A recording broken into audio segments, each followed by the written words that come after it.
Speaking a language and improvising music are essentially the same activity, just in different forms. That may seem like a little bit of a stretch, I know, but just hear me out. What makes them so similar? What makes them so similar? Well, my answer is that both of these activities require a lot of conscious effort to start, but once you reach the point of acquisition, now there are subconscious mechanisms that just happen. You have an idea in your brain and it flows out of you without you needing to really think too hard about it. So, what does that look like on the language side? Well, let's say you're learning a second language. I'm not talking about babies learning their first language, that's a whole different thing, right?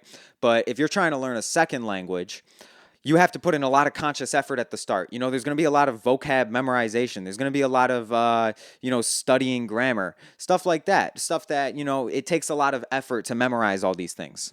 Alongside that, though, you need a lot of comprehensive input. You need a lot of words going into your brain that you can just internalize and, be like, yep, I can kind of understand this in order to eventually process the language and then reproduce it later and do so effectively without needing to think about it.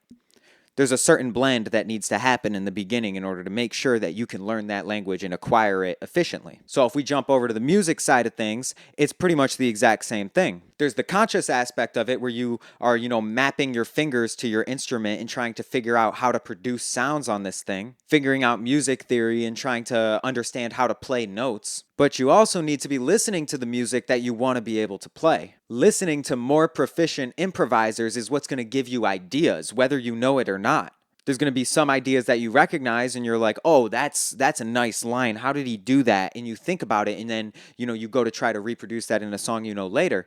But then there's going to be other things that just kind of get absorbed into your mind and then they might come out without you even knowing that they came out at a later date when you're trying to improvise over a song that you know pretty well. So I feel like that demonstrates the similarity very clearly. Like both of these tasks, or not tasks, both of these activities require a mixture of conscious effort and subconscious input in order to get started and to reach a level of proficiency.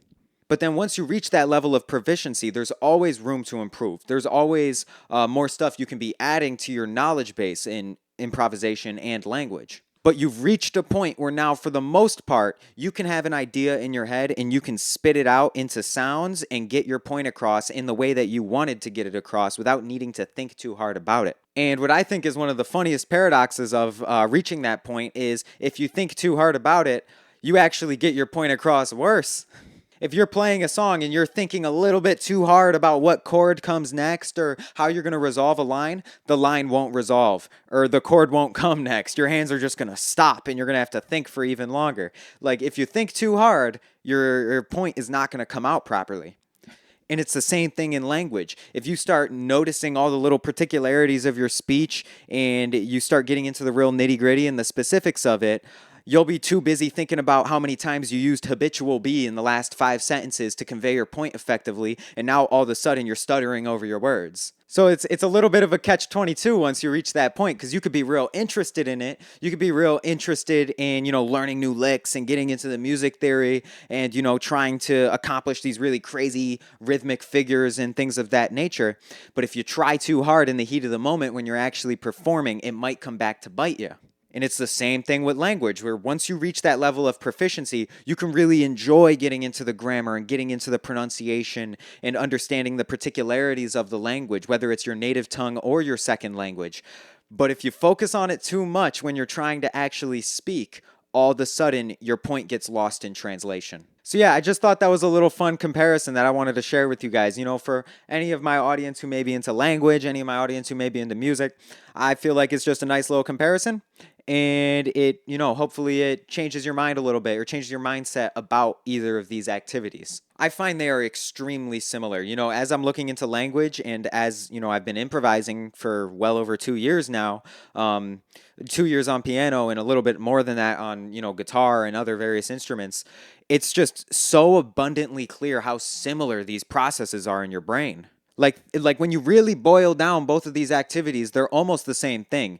Either way, you're changing physical mechanisms, whether it's in your mouth or in your fingers, in order to produce new sounds that convey a message, whether that's an artistic message through, musical sounds that don't really have language attached to them, or whether it's through the spoken word, whether it's trying to communicate complex ideas through all of these random sounds that we make.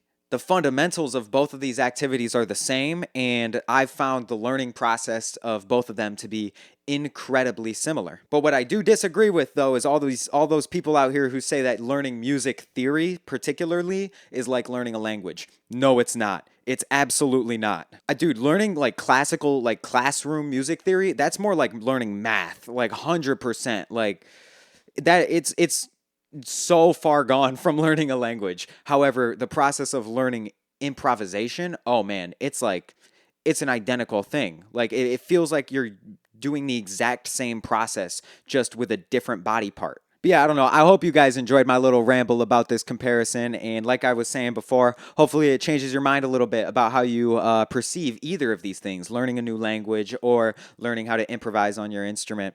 Um, yeah, I just wanted to throw this one out here for fun. I've just been making YouTube videos lately and it's been pretty fun, honestly. I've been enjoying it. Just taking my ideas, sharing them with the crowd. If you guys like it, you guys like it. If you don't, oh well. So yeah, that pretty much wraps it up. Thanks for watching. I'll catch you on the flip side.